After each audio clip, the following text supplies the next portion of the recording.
साथियों सलाम, नमस्ते, सत श्री अकाल और जय भीम जोहार। साथियों राजनीतिक गलियारे में जमकर हलचल मचने लगी है और खास करके केंद्र में है कांग्रेस। दोस्तों सरकार तो है ही हेमंत सरकार, लेकिन कांग्रेस को लेकर तरह तरह की चर्चाएं इन दिनों आप लगातार सुन रहे हो, जीटो लाइव के पेज पर भी देख रहे हो। पहले चर्चा रही स्वास्थ्य मंत्री इरफान अंसारी की, उसके बाद फिर बात आई वित्त मंत्री राधाकृष्ण किशोर की। बात क्या है? बात यह आई कि कांग्रेस हाईकमान या कांग्रेस पार्टी अब नए सिरे से विचार कर रही है कि क्या इन मंत्रियों को जो कांग्रेस कोटे के उन्हें बदला जाएगा। पहले नाम इरफान अंसारी का, उन पर कई शिकायतें मिली थी, उनको लेकर तरह तरह के आरोप थे इन पर, और खबर थी कि हाईकमान तक वो फाइल जो है पहुंचा दी गई, उन्हें निर्णय लेना। फिर अचानक से राधाकृष्ण किशोर लगातार चिट्ठी पत्री करने लगे और उसे तख्तबाम करने लगे। तख्तबाम करना यानी कि सार्वजनिक करने लगे जनता के बीच, और निशाने पर कांग्रेस हाईकमान सीधे सीधे तो नहीं, लेकिन के राजू साहब जो कांग्रेस के प्रभारी, केशव महतो कमलेश जो कांग्रेस के अध्यक्ष, इन पर निशाना साधा और सवाल उठाए। अध्यक्ष महोदय के नाम तो फिर एक चिट्ठी जारी की, तीसरी चिट्ठी कह लीजिए, कि भाई हमें जवाब देना, हमें कहना, हमें मांग उठानी सरकार के पास। कांग्रेस का क्या स्टैंड है? मैं कहूंगा क्या कि जीटेट नियमावली से 3 जो भाषाएं उसे जो हटा दिया गया, कब शामिल की जाएंगी? जैसे कि मगही है, भोजपुरी है, अंगिका है। हालांकि आप जानते हो तो सरकार ने उन्हीं की अगुवाई में एक उच्च स्तरीय कमेटी का गठन किया है, जिसमें जेएमएम के भी नेता है, मंत्री, और कांग्रेस के भी, और नेतृत्व का जिम्मा जो है राधाकृष्ण किशोर के माथे पर ही, इनको ही देखना। सिर्फ यही सवाल नहीं, कई सवाल उन्होंने उठाए। जैसे वो सवाल उठाया कि अगर रमा खलको ने कांग्रेस के खिलाफ बयानबाजी की थी तो उन्हें नहीं हटाया गया, पदवी दे दी गई जो नई कमेटी बनी। और उन्होंने जब सवाल उठाया था योगेंद्र साव ने, तो उसे हटा, उनको निष्कासित कर दिया गया पार्टी से। इनके अलावा भी कई मांगे, जैसे कि अनुसूचित जनजाति की जो परामर्शदात्री समिति है उसका गठन हो जाए, ठीक ठाक हो जाए, आयोग का गठन नहीं हो सका, पुनर्जीवित हो सब। ऐसी कई मांगे, 8 बिंदु उन्होंने छेड़े थे।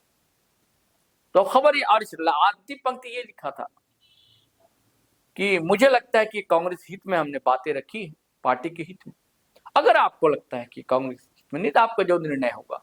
सीधा सीधा इनका कहना था कि आप चाहे तो हटा भी सकते हैं मुझे अगर मैं गलत बोल रहा हूं। उसके बाद मीडिया बंधुओं से बातचीत करते हुए भी राधाकृष्ण किशोर ने कुछ ऐसे ही बातें कही। बोले कि मुझे 1 मिनट नहीं लगेगा अगर हाईकमान कहेगा तो 2 का नाम आया था, इरफान अंसारी, राधाकृष्ण किशोर।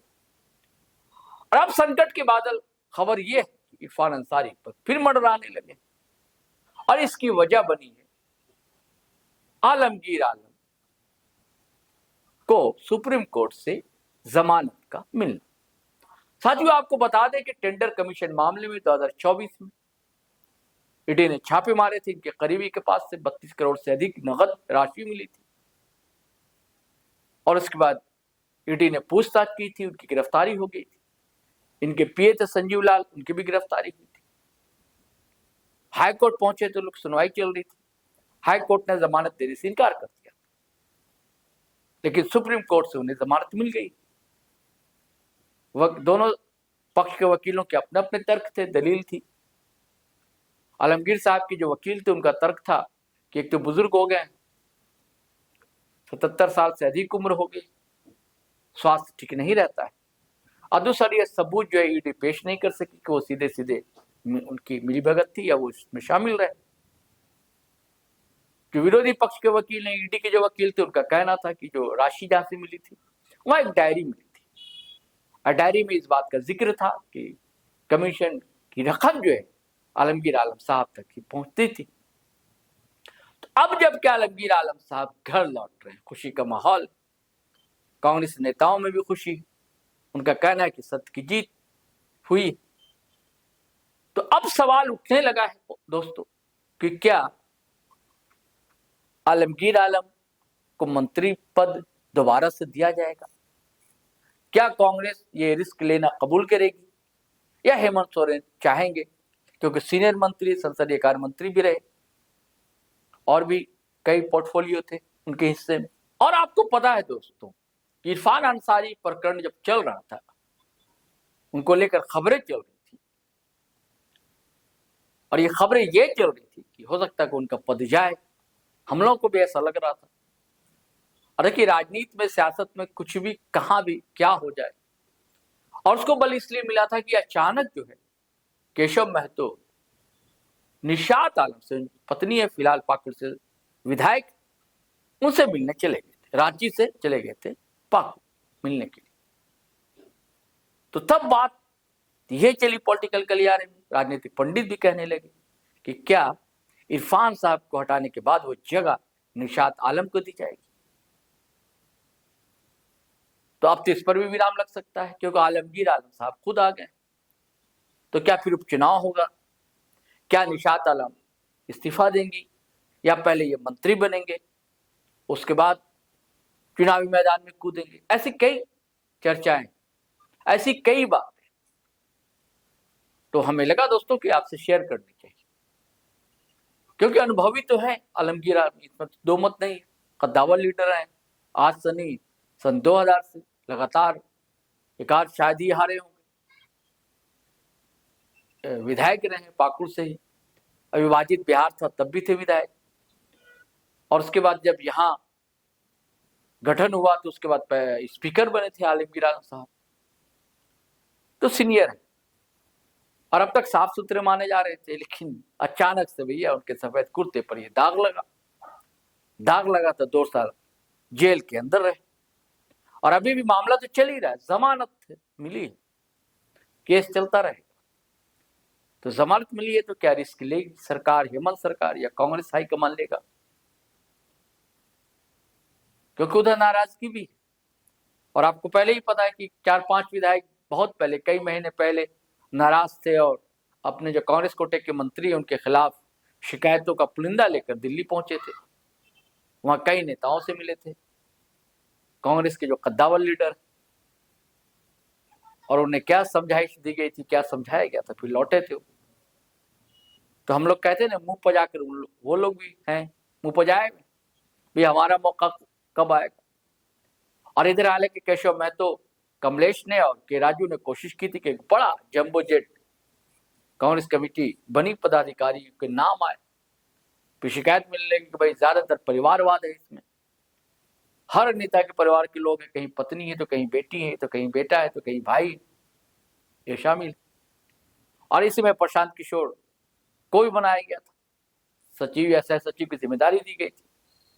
तो राधा कृष्ण किशोर को पसंद नहीं आया, प्रशांत किशोर ने इस्तीफा दे दिया। उसमें लिखा था कि मुझे अच्छा नहीं लग रहा कि हमारे पिता मंत्री हैं, बड़ी जिम्मेदारी निभा रहे हो, मैं भी रहूं एक परिवार से। तो और सीधे सीधे वो निशाना था और उसमें कुछ जिक्र भी किया था, सीधे से निशाना था कि और लोग मजा ले, ठीक है परिवारवाद का, लेकिन हमें ये अच्छा नहीं लगता। हालांकि इसके पीछे की कथा कुछ और थी दोस्तों। खबर तो ये भी है सामने कि दरअसल वो अनुसूचित जाति जो कोष है, यानी कह लीजिए अलग जो विभाग है उसका, कांग्रेस का एक ब्रांच है, शाखा है, तो उसके अध्यक्ष दरअसल बनना चाहते थे। तो इस पर राधा कृष्ण किशोर का कहना है कि गलत क्या है, भैया एक्टिव है, सक्रिय है। कई शिकायतें थी उनकी अध्यक्ष को लेकर, राधा कृष्ण किशोर की, कि जैसे कि छतरपुर में पंचायत चुनाव या निकाय चुनाव इधर सब कुछ हुआ तो उनसे पूछा तक नहीं गया था कि कौन वहां प्रत्याशी होगा, क्या होगा, उन्हें सूचना बाद में मिली। ऐसी कई खबरें लगातार आई। तो राधा कृष्ण किशोर और इरफान अंसारी, अब अगर आलमगीर आलम बनते हैं तो मुस्लिम कोटा से ही बनेंगे, कोटा से बनेंगे तो फिर इरफान अंसारी को तो हटना नहीं पड़ेगा अगर बने तो ये। और अगर ये हटते हैं, सीनियर है राधा कृष्ण किशोर, तो दलित कोटे से, फिर जो कांके के विधायक है उनकी संभावना हो सकती है। तो कई तरह की खबरें राजनीतिक गलियारे में चल रही है और आज ज्यादा चल रही आलमगीर आलम के जमानत से छूटने के बाद। अब देखिए साथियों क्या होता है, ये देखने की बात होगी। चलिए साथियों, अब चलते हैं, फिर नए वीडियो के साथ हाजिर रहेंगे। लेकिन आपसे गुजारिश है कि अगर आपने हमारा चैनल सब्सक्राइब नहीं किया तो कर लीजिए। वीडियो हमेशा की तरह धड़ाधड़ फटाफट खटाखट लाइक कीजिए, कमेंट कीजिए, शेयर कीजिए। और फेसबुक पर देख रहे हैं तो पेज फॉलो कर लीजिए। और हमें इजाजत दीजिए, आज्ञा दीजिए। जय हिंद, जय भारत।